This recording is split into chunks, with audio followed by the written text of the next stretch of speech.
Bonjour à tous et bienvenue dans cette nouvelle vidéo spéciale décor où je vais vous proposer un décor un peu étrange pour le jeu Holomoc.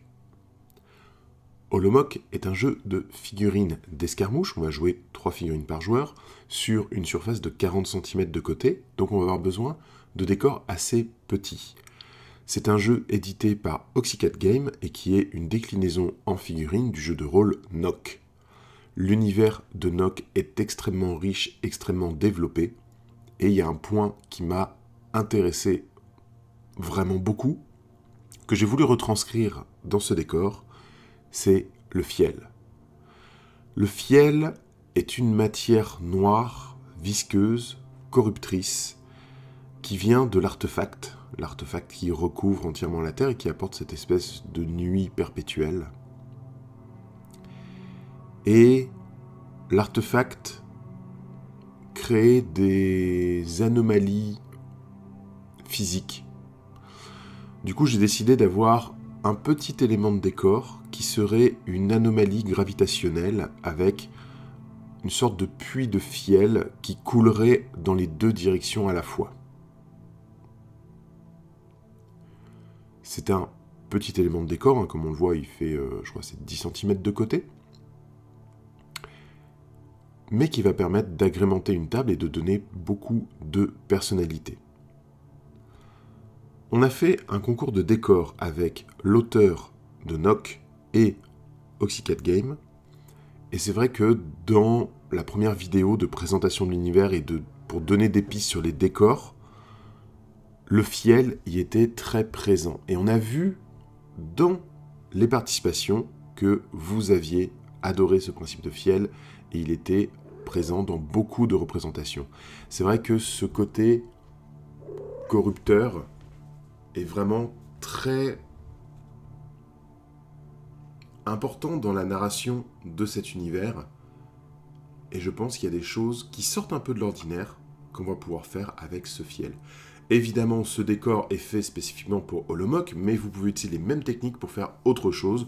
Vous verrez au moment de la peinture, on peut même changer les couleurs si vous voulez faire une espèce de lave, voilà, etc. Mais le but ici est de faire une sorte d'aberration gravitique.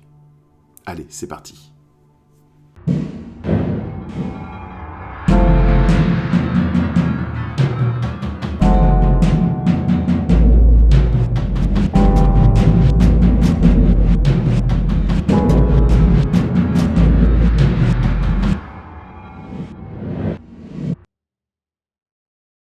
Pour faire le socle, on peut partir de plein de matériaux différents, du carton, etc. Là, j'ai choisi un matériau qui est une sorte de plastique qui s'appelle Forex. Ce qui est intéressant, alors c'est un peu plus cher que du carton, mais c'est très intéressant parce qu'il se découpe bien, il se grave facilement, et surtout, c'est un matériau qui ne va pas gondoler, qui va résister dans le temps puisque c'est un composé plastique. Alors du coup, c'est pas ce qu'il y a de plus écologique, mais c'est vrai que c'est très pratique pour avoir des socles qui vont pas gondoler quand on va mettre de la colle, pour avoir des choses qui vont résister quand c'est dans la boîte de décor et qu'il y a des impacts, il y a des frottements, etc. C'est vrai que les socles en carton, si c'est trop fin, ça gondole, si c'est trop épais, ça risque de se casser, etc. Enfin voilà. Là, le Forex a cet avantage d'être un matériau qui est beaucoup plus résistant, tout en étant facile à couper et facile à graver. Alors c'est vrai que si on veut faire des choses, par exemple, truc bête, mais faire des planchers en bois, on peut le faire en balsa et tout, c'est très cool, mais en le gravant simplement comme ça dans du Forex, ça marche aussi très bien. Une fois que mon carré de 10 par 10 est coupé, j'ai légèrement poncé les bords et tout pour que ce soit propre, je vais rayer la surface comme ça avec un scalpel, tout simplement pour que la colle accroche mieux, parce que comme c'est un plastique, c'est non poreux, donc des fois la colle a du mal à adhérer. Là, en effectuant des rayures, en fait, ça va augmenter la surface d'accroche, en fait, les possibilités d'accroche de la colle. Voilà, je vais dessiner maintenant la zone du trou dans les pavés, parce que l'idée de mon décor, ce serait une zone pavée classique, hein, un trottoir, mais qui aurait été où du fiel aurait coulé, et du coup le centre se serait un peu désagrégé pour faire une espèce de flaque ou de puits de fiel. et de ce trou en fait dans les pavés va sortir le fiel. Donc je délimite ma zone, j'applique de la colle, alors c'est de la colle à bois, colle blanche achetée en magasin de bricolage, et je vais coller des petits pavés. Alors j'ai fait plusieurs vidéos où je montre comment faire comme ça des pavés usés, etc., différentes tailles. Moi j'aime bien le fait qu'il y ait différentes tailles pour que ce soit un peu chaotique, chaotique, etc. Là je prends des pavés qui sont très fins. Alors effectivement c'est plus facile avec une machine à couper, une machine à fil chaud pour couper le polystyrène, permet de faire des trucs très très fins. Et en fait, ce qui est intéressant de le faire de cette façon, c'est que tous mes pavés n'ont pas la même épaisseur. Du coup, ça va me donner un truc au moment de la peinture qui va être vraiment un peu chaotique, qui va avoir comme ça plusieurs épaisseurs, plusieurs dépressions dans le plat, quoi. Et ça, c'est un truc que j'aime bien, ça donne, je trouve, beaucoup de personnalité. Moi, c'est quelque chose que je trouve vraiment sympa dans du décor. Alors, je pose mes pavés. J'hésite pas à dépasser de mes 10 cm. Je viendrai recouper tout proprement à la fin en me servant du socle en forex comme guide. C'est le moment d'introduire un objet inattendu dans nos décors. C'est une petite balle rebondissante ainsi que quelques perles. Donc ça, c'est trouvé chez Action. Ça coûte quelques centimes. Voilà, je crois que c'est 1 euro le sac de 10 balles rebondissantes. Enfin voilà, c'est ridicule. Je vais percer la balle rebondissante pour passer un trombone à l'intérieur. Ça va être mon élément central, hein, ma grosse goutte centrale. En fait, je me dis que s'il y a une anomalie gravitique, ça va à la fois couler vers le haut et couler vers le bas. Donc il y a un moment où ça va forcément former une sphère qui va être attirée des deux côtés à la fois. Donc, voilà. Donc je prends un trombone que je vais réaplatir pour avoir une tige à peu près droite. Et je vais l'enfoncer dans la boule, le coller à la super glue. Et pareil pour les petites perles. Alors les petites perles, je mets juste un bout de trombone à l'intérieur et je colle. Ça va être des gouttes moins importantes que la balle rebondissante. La balle rebondissante, ça va vraiment être une espèce de sphère centrale qui va être super importante, super grosse. Mais les petites perles, ça va être d'autres gouttes qui gravitent autour. Je fais un angle droit sur mes tiges en métal, en fait, pour pouvoir les fixer dans mon socle. Et vous allez voir, ça va être hyper simple avec le Forex, c'est assez facile. Maintenant que mes tiges sont sèches, il faut bien que la super glue soit bien séchée, hein, je vais faire des fentes en fait dans le Forex, donc avec le scalpel, je vais faire une ligne. Alors je commence à évider un petit peu au scalpel, et en fait après je prends un stylo et j'enfonce en appuyant, en fait vraiment je creuse comme ça le Forex, et je vais mettre un coup de colle et mettre la partie horizontale du coup de ma tige, qui va me permettre de maintenir en lévitation mes petites gouttes, mes petites perles qui seront des gouttes par la suite. Alors, j'ai pas pu le filmer correctement, donc je vais juste vous le montrer comme ça. Là, on a une masse de colle chaude, hein, c'est fait au pistolet à colle chaude en fait. J'en mets de façon régulière autour de mes grosses gouttes.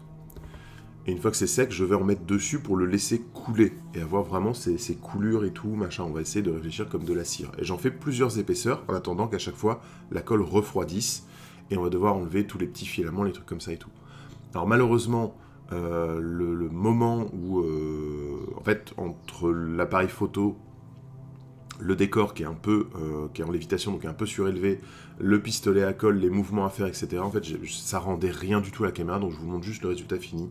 Je peux pas, voilà, j'ai pas mieux malheureusement, mais voilà, c'est tout fait au pistolet à colle chaude et c'est très facile. Hein, vous appuyez, j'appuie plusieurs fois sur la gâchette pour vraiment faire sortir beaucoup au même endroit, qui va naturellement couler.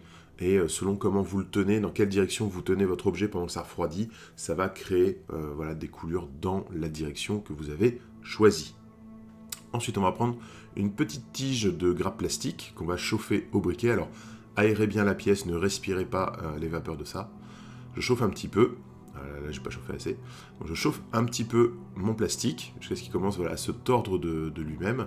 Et là, je vais le tirer tout doucement et en le gardant le plus droit possible, et je tire, et ça me permet en fait de faire des fines tiges en plastique.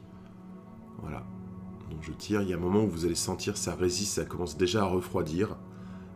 Tirez pas trop, sinon ça va casser au milieu. Et c'est dommage, on va essayer d'utiliser plutôt la grande longueur qui est là. Donc je vais couper la base. Donc ça me permet d'avoir une base, hein, vous voyez, ça fait une sorte de petite pyramide, un petit cône comme ça, qui va vers le haut. Et en fait, la base va être plus facile à coller. Et ça me permet de faire des gouttes plus petites qui vont aussi remonter à la surface. Donc si vous aviez déjà vu ma cron d'échine de Gur pour Age of Sigmar, je l'avais fait en effet sanguinolent, et j'ai fait ces gouttelettes qui remontent de la mare de sang dont il est en train de se constituer, avec la même technique, en fait, en tirant comme ça de la grappe plastique chauffée. Voilà. C'est très simple, c'est très facile, vous pouvez en faire plein comme ça. C'est vraiment pour faire des éléments qui remontent comme ça, très fins, c'est très sympa. Et si vous avez, si vous voulez faire des éléments qui coulent ou quoi, machin, pareil, ça peut être sympa. Typiquement, des effets de sang sur une lame ou quoi, je conseille de le faire plutôt avec cette technique parce que c'est plus solide dans le temps. Alors c'est opaque, mais comme vous allez le peindre et tout, ça gêne pas. Si vous voulez quelque chose de transparent, effectivement, il faudra passer par d'autres techniques. Mais pour faire quelque chose d'opaque, s'il vous faut des filaments fins, en plus vous pouvez donner une direction. Là, si vous faites un personnage qui a un coup de hache rotatif, ben, quand vous tirez comme ça le plastique, vous pouvez le courber un petit peu avant qu'il refroidisse totalement, et comme ça vous avez la courbure pour votre mouvement de hache. Ce sera très très cool. Il sera plus solide parce que c'est légèrement souple. Et bien on va passer à la sous-couche. Donc là je vais prendre du gesso, c'est du gesso noir de chez PBO. Ce qui est bien, c'est que ça va nous permettre en fait de directement avoir la couleur noire comme base pour pouvoir peindre.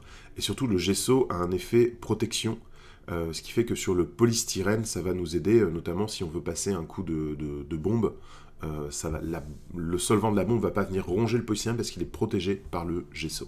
Pour augmenter cette protection, on va rajouter de la colle à bois dans le gesso, comme ça on va vraiment avoir une sorte de film plastique sur notre polystyrène. Ça va éviter qu'ils prennent des impacts, ça va éviter qu'il y ait des morceaux qui se décrochent, qui s'abîment, etc. Donc je vais mélanger comme ça le gesso, la colle à bois, un petit peu d'eau pour fluidifier tout ça, et je vais baser en fait toutes mes parties en polystyrène avec ça, afin de ne pas les abîmer si j'utilise la bombe. Une fois que ça c'est bien sec, en fait, je vais bomber le reste du décor parce que le gesso va avoir du mal à adhérer sur la partie colle chaude, hein, qui est une sorte de plastique qui est non poreux pour le coup, donc ça va avoir du mal à adhérer la peinture avant la sous-couche. Donc une fois que mon gesso est sec, je passe sous-couche en bombe, c'est de la bombe action, noire, voilà, toute simple. Et voilà, mon élément est prêt pour être peint. Alors on va commencer par peindre les pavés. Dans un premier temps, je vais commencer par des brossages très appuyés. C'est pas un brossage à sac, hein, vous voyez, ma peinture est encore humide, voilà, c'est vraiment un brossage très appuyé de Rhinox Hide. Donc en fait, il me faut un brun foncé pour faire quelque chose d'un peu sale, un peu terne. On va vraiment chercher un côté ville pas très propre. On n'est pas en train de faire des pavés d'une cité elfique ou quoi. On fait une ville qui vit dans la nuit depuis un petit moment, qui n'est pas forcément très entretenue. S'il y a un puits de fiel dans le coin, c'est sûrement dans les bas-fonds ou quoi, des endroits où la ville va pas trop s'occuper du nettoyage ou quoi. Donc on va faire un truc un peu crado. Moi j'aime bien baser la pierre avec du brun avant d'aller attaquer les brossages de gris. Je trouve que ça fait un peu moins terne, c'est un petit peu plus vivant, un petit peu plus... donc ça rend un côté un peu sale, mais c'est un peu plus réaliste, j'ai envie de dire. Ensuite, je vais faire du brossage à sec avec un gris moyen. Donc là, c'est du Mechanicus Standard Grey de Games Workshop. Et je brosse tout simplement. Et c'est là qu'on voit, c'est ça que j'aime bien en fait dans la peinture de décor.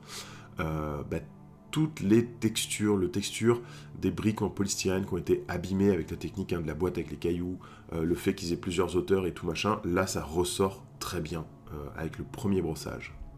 Ensuite, je vais rebrosser un peu moins appuyé du coup avec du Silver Grey de AK. Alors comme j'ai quelque chose de très orthogonal, hein, on a les reflets, enfin les rebords des briques en horizontal et en vertical, je vais prendre mon élément en diagonale. Et en fait, en faisant des brossages comme ça en diagonale, je vais attraper un peu à la fois toutes les arêtes. Ça va éviter d'avoir un truc trop orthogonal, trop carré, on va dire. Voilà, ça continue dans ce côté un petit peu chaotique des éléments. Enfin, je reviens avec de l'ivoire, et là je vais fignoler, donc on va insister sur les bords du décor lui-même, on va insister sur les briques qui dépassent le plus du sol, et on va insister sur les bords du trou, pour faire un contraste assez fort avec le liquide qui va être à l'intérieur, qui va être noir. Voilà. Et pour les briques elles-mêmes, on va s'arrêter là. C'est largement suffisant. Alors, comme le fond de ma flaque n'était pas assez lisse, et j'ai repassé une épaisseur de colle à bois que j'ai bien laissé sécher. Et maintenant, je reviens en fait repasser tout ça proprement avec du noir. Donc là, je prends du noir de chez AK, parce que j'aime bien le noir de AK. Mais voilà, un noir, prenez un noir bien couvrant, et vous repassez l'entièreté des éléments. Même ce qui est sous-couché en noir, en fait, vous le repeignez, parce que votre noir en peau va pas être tout à fait le même que le noir de la sous-couche. Donc repassez quand même, d'accord ? C'est le moment, si vous voulez faire autre chose que du fiel, de donner de la couleur. Par exemple, si vous voulez faire de la lave et tout, c'est le moment de peindre en lave. Voilà, vous peignez la couleur de votre liquide là, à ce moment-là. Alors c'est le moment où on va donner vraiment un côté liquide, visqueux, brillant, dégueulasse. Donc on va utiliser de l'eau artificielle. Donc là, c'est de l'eau artificielle de Woodland Scenic, que moi j'aime beaucoup. Voilà, je vais en verser dans un petit récipient.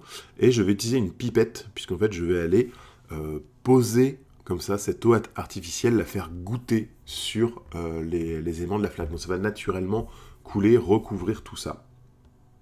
Alors je disais un vieux pinceau aussi, un pinceau auquel je tiens pas trop parce que l'eau artificielle c'est une sorte de résine, donc ça va l'abîmer, pour bien répartir quand je vois où ça coule, etc. Notamment le dessous de la sphère principale où la résine ne va pas trop aller. Donc, je vais bien répartir tout ça et on va faire une première couche uniforme sur l'ensemble du décor, l'ensemble des éléments visqueux, voilà, à le faire couler. Donc vous voyez les gouttes qui tombent et tout, c'est assez naturel et ça va créer encore plus ce phénomène visqueux étrange de liquide non euclidien,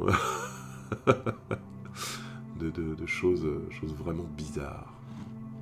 Et c'est quelque chose que je vais faire 2 à 3 fois. Donc on laisse bien sécher, il faut compter au moins 12 heures de séchage entre les couches sur l'eau artificielle. Et je vais le faire 2 ou 3 fois pour avoir vraiment un truc brillant, visqueux et tout. En fait, ce qui est intéressant, c'est que l'eau artificielle appliquée de cette façon, ça va être une sorte de vernis, mais vernis un peu épais, qui en plusieurs passages va donner de la profondeur. Et du coup, vous allez avoir un espèce de décalage étrange entre le reflet qui est à la surface de cette masse et la couleur qui est légèrement en dessous de cette surface. Et je trouve que pour donner des trucs visqueux, huileux, etc., ça marche super bien. Là, on arrive à la fin. Alors, une fois que c'est bien sec, je trouve que le socle est un peu trop uniforme. Alors, je vais revenir faire des petits glacis de brun. C'est un brun acrylique PBO que j'ai pris, donc voilà, peu importe. Prenez du Thermate par exemple chez Prince Auguste, il est très bien le Thermate pour ça. Voilà, je fais des petits lavis dans les creux pour casser l'uniformité de mon gris en fait. Voilà. Et je vais venir faire pareil avec du verre. Pareil, c'est un verre acrylique PBO très dilué et je vais en passer à certains endroits. Et j'hésite pas, vous voyez, je passe un peu le gros pinceau, j'insiste dans les creux, et ensuite j'essuie le surplus, tout simplement avec mon doigt. Ça permet de ne pas en mettre trop sur les pavés, mais d'avoir les rainures ou les zones de contact entre deux pavés qui vont bien prendre la couleur du coup. Et voilà l'élément de décor terminé. J'espère que ce tutoriel vous aura plu. Moi, j'aime bien ce genre d'étrangeté, d'anomalie physique. En fait, vraiment, c'est un truc que j'ai vu très rapidement dans les descriptions de Nock. Et je me suis dit comment... En fait, Nock, le jeu de rôle, il va se passer beaucoup. C'est dans la ville, c'est un petit peu dans les rues, c'est dans les bâtiments, c'est beaucoup d'enquêtes, de choses comme ça. Et je me suis dit comment retranscrire l'univers du jeu graphiquement en volume sans faire... Enfin, moi j'ai des envies, tu vois, faire des tables de jeux de Mock, j'aurais envie de faire un appartement de la bourgeoisie qui aurait été saccagé, enfin tu vois, un truc comme ça. Une usine, c'est la taille du plateau de jeu en fait. Tu peux pas faire des grandes rues ou des trucs comme ça, c'est vraiment, comme la surface de jeu est assez petite, il faut des éléments très évocateurs. Et je me suis dit que le fiel comme ça irait bien, voilà. Moi je suis très content du résultat, j'espère que ça vous plaît, et si vous utilisez ce tutoriel pour faire des flaques de fiel, ou pour faire autre chose d'ailleurs, je suis très curieux, n'hésitez pas à me contacter pour me tenir au courant. J'espère que cette vidéo vous aura plu et qu'elle vous sera utile, que vous saurez retranscrire les conseils et astuces que vous y avez vus pour vos propres figurines et décors. Vous pouvez évidemment participer à la vie de la chaîne et l'aider en likant, commentant et partageant cette vidéo. N'oubliez pas qu'il y a le Facebook, l'Instagram et le site internet gregoric.com que vous pouvez aussi partager et sur lequel vous pouvez retrouver beaucoup de ressources, de figurines peintes, d'astuces de jeux, etc., etc. Vous pouvez aussi aider la chaîne en participant au Tipeee. Le lien est dans la description de chaque vidéo et tout l'argent récolté via le Tipeee est investi pour l'amélioration de la chaîne, que ce soit de l'achat de matériel audiovisuel, micro, caméra, barre mémoire pour l'ordinateur ou quoi, ou que ce soit du matériel à tester sur la chaîne, boîte de peinture, test de jeu, livre de règles, et que sais-je encore. Vous pouvez aussi participer en offrant directement du matériel. N'hésitez pas à me contacter en MP si vous avez des figurines, des décors, des jeux entiers dont vous ne savez pas quoi faire et qui pourraient trouver leur place sur la chaîne.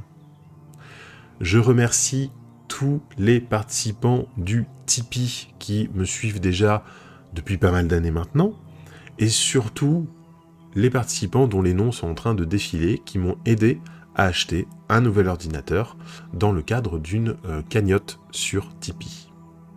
Merci beaucoup, la chaîne continue et j'espère proposera de plus en plus de contenu et du contenu qui sera de mieux en mieux.